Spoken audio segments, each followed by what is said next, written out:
Hey, Marina. How's the boy?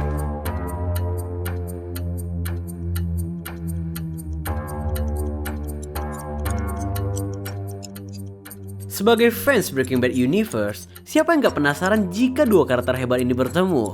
Lalo Salamanca versus Hank Shredder. Dua karakter ini memiliki hierarki tertinggi di bidangnya. Sayangnya, mereka gak pernah bertemu jadi kita sulit menentukan siapa yang lebih kuat. Namun, dengan analisis menggunakan beberapa aspek, kita akan mencari tahu hingga pertanyaan ini terjawab. Well, ini adalah Lalo Salamanca versus Hank Shredder.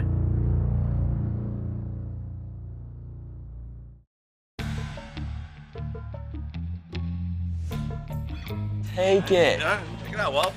No, it's just heavy. That's why they hire men. Seperti yang kita ketahui, Hank memiliki latar belakang sebagai agen khusus DEA. Pengalamannya di dunia kriminal nggak perlu diragukan lagi. Reputasi Hank tergambar jelas di Breaking Bad. Hampir seluruh gembong narkoba mampu dia ringkus. Bahkan karena prestasinya juga, Hank sempat diutus sebagai perwakilan untuk menghandle kartel di El Paso. Welcome to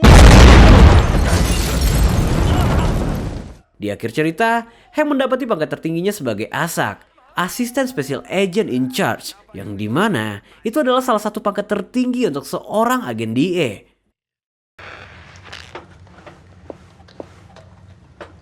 Soy yo Lalo y estoy vivo.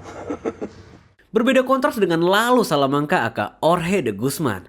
Lalo dibesarkan di lingkungan kartel yang keras.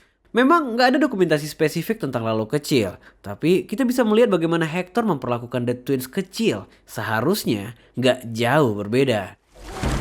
Que muera tu hermano, ¿cierto? Lalo nggak memiliki background militer seperti Hank. Orang ini belajar murni dari pengalaman hidup. Lingkungan yang brutal membentuk insting dan kemampuan bertahan hidup yang superior. Bisa dikatakan, seleksi alam telah membentuk Lalo menjadi sosok yang kuat secara fisik maupun mental. Di era kemunculannya, dia telah menjabat menjadi salah satu kasta tertinggi di bawah kartel Don Eladio. Mira quién es. Don Eladio. Yo sabía. Setelah memahami dua latar belakang berbeda ini, kita bisa simpulin, Hank berasal dari pelatihan formal militer, sedangkan Lalo terbentuk dari lingkungan yang keras. Dua orang ini memiliki timeline yang berbeda, mereka nggak pernah bertemu satu sama lain. Jadi, satu-satunya data yang bisa diadu adalah jejak rekor mereka.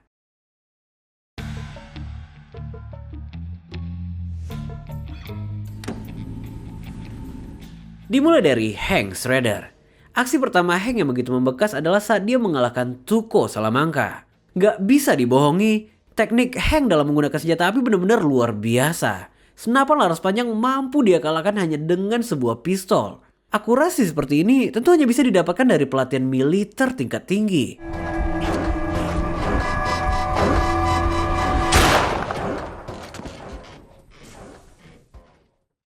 Namun, bicara keahlian menggunakan senjata, Lalo sepertinya juga memiliki kemampuan yang sama nih teman-teman. Ingat saat rumahnya dikepung oleh tentara Gestapo, lalu membunuh seluruh komplotan tentara itu tanpa membuang banyak peluru. Jadi, mungkin komparasi skill dalam menggunakan senjata bisa dibilang sama satu sama lain.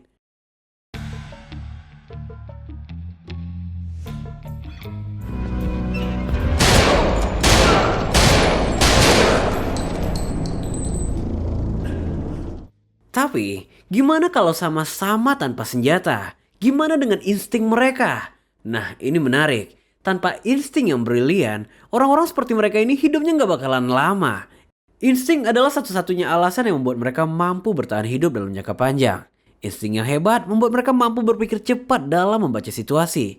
Ini bisa kita lihat pada Hank saat dia dikepung oleh The Twins. Dalam keadaan tanpa senjata, mustahil rasanya Hank bisa melawan mereka. Situasi yang genting ini menuntutnya harus mampu berpikir cepat. Dan yang dilakukan Hank di saat itu, dia menghandle serangan dengan sangat baik. Refleksnya melumpuhkan Leonel dengan efektif. Sense dan insting ini kembali terlihat saat Hank berhasil mengecoh Marco. Meskipun Marco menggunakan rompi anti peluru di kala itu. Bisa kita bayangkan, dengan tangan kosong, Hank mampu menjatuhkan dua maniak bengis Salamanca.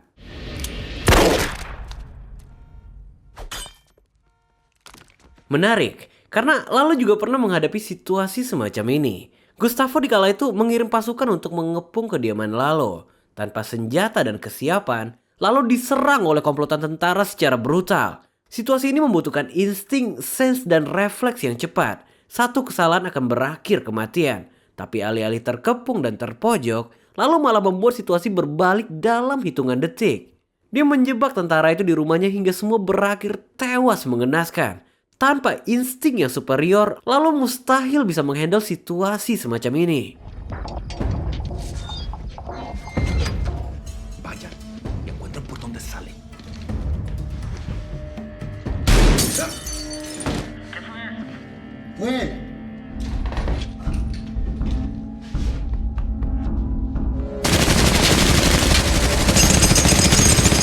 Mungkin akan selalu ada pembelaan, karena di situasi Hank melawan The Twins, dia telah mendapatkan peringatan beberapa detik sebelumnya. Tapi jangan lupa, lalu diserang di kediamannya. Ini juga memberikan keuntungan bagi Lalo, karena dia tentu lebih menguasai markasnya daripada siapapun. Jadi menurut gua, perbandingan ini cukup fair. Bisa dikatakan, perihal insting dan skill penggunaan senjata, mereka memiliki kemampuan yang setara hebatnya.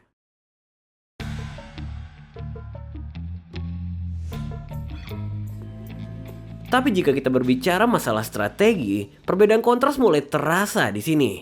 Ini menarik, karena case yang kita ambil sama-sama berhubungan dengan Gustavo Fring. Hank adalah orang DEA pertama yang berhasil mencium keterlibatan Gustavo dalam bisnis sabu-sabu. Namun, Hank selalu gagal dalam menemukan bukti.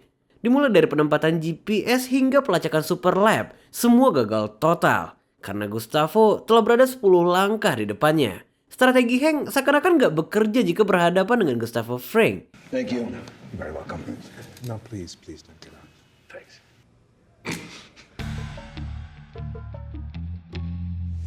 Berbeda jauh dengan Lalo. Lalo seperti memiliki dunianya sendiri. Strategi yang dia gunakan benar-benar out of the box. Walaupun dia bergerak seorang diri, tapi gak seorang pun yang mampu membaca gerak-geriknya. Jangankan Gustavo, keluarganya sekalipun gak mampu membaca gerak-gerik Lalo. Lalo Salamanca is alive. Ini diawali saat Lalo memalsukan kematiannya. Kematian yang ambigu ini memberikan teror yang luar biasa pada Gustavo Fring. Lalo sebenarnya sempat masuk perangkap Gustavo di momen ini, yaitu saat percakapannya disadap. Namun alih-alih blunder, Lalo memanfaatkan kesempatan ini. Strategi langsung dia ubah dalam hitungan detik. Dia sengaja memberikan rencana palsu melalui sadapan telepon itu. Dengan ini, dia bisa menjalankan rencana yang sesungguhnya. Ini benar-benar berhasil mengecoh Gustavo. Alhasil, Gustavo dibuat terpojok tanpa perlawanan. Dan yes, untuk hal strategi, Lalo sejauh ini belum ada lawan.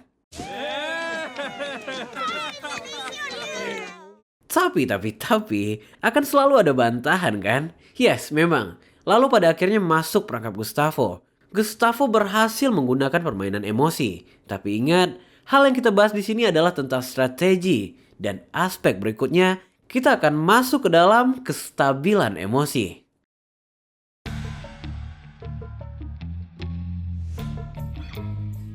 Kedua karakter ini sama-sama pernah melakukan kesalahan. Dan dari kebanyakan, kesalahan mereka bukanlah dalam individual skill, melainkan kestabilan emosi. Lalu membunuh Fred, si petugas Rafael Wire yang pada akhirnya menyulitkannya. Hank juga pernah out of control memukul Jesse, yang pada akhirnya juga menyulitkannya. Tapi di antara mereka berdua, pasti ada yang memiliki kestabilan emosi yang lebih buruk. Penting untuk dibahas, karena ini adalah aspek penentuan yang paling krusial. ¿Tú confías en Frink? Con tal de que traiga lana, Eladio está contento. Ay, no hay nada más de qué hablar entonces. Dale mis saludos a tu tío. De tu parte. Listen, I'm sorry about all this. I mean, that guy, he just came out of nowhere. Yeah, actually, he didn't. I saw him coming a mile away. Hey, just mark it down as a brain fart. Jika kita berbicara tentang emosi, emosional, kita tahu Hank memiliki belas kasih, sedangkan Lalo tidak. Belas kasih yang dimiliki Hank mudah dimanfaatkan, seperti yang dilakukan oleh Walter White. Berbeda dengan Lalo yang adalah penjahat berdarah dingin. Dia mampu membunuh orang secara cuma-cuma dengan senyum di wajahnya. Dua perbedaan ini memberikan impact yang signifikan pada penentuan kita. Hank dimanfaatkan Walter selama bertahun-tahun dalam menjalankan aksinya. Bayangkan, berapa kali sudah Walter White menipu dan memanipulasinya. Insting Hank akan keterlibatan Walter selalu dipatahkan oleh belas kasih yang dia miliki. Sedangkan Lalo, emosinya nggak bisa dipengaruhi. Nacho sempat berkali-kali mencoba menghasutnya, tapi nggak pernah sekalipun berhasil. Back to Albuquerque. What about Marco and Leonel? What about them? I'll get them a message. Let's go.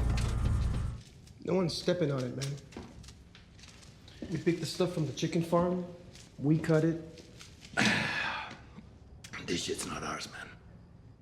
Selama karirnya, Lalo hanya pernah kecolongan satu kali, yaitu di mana saat Gustavo mempermainkan emosinya. Dan dari sini kita bisa simpulkan, Lalo lebih superior dalam hal kestabilan emosi. Jadi dengan sangat berat hati, Lalo kembali unggul dalam aspek ini.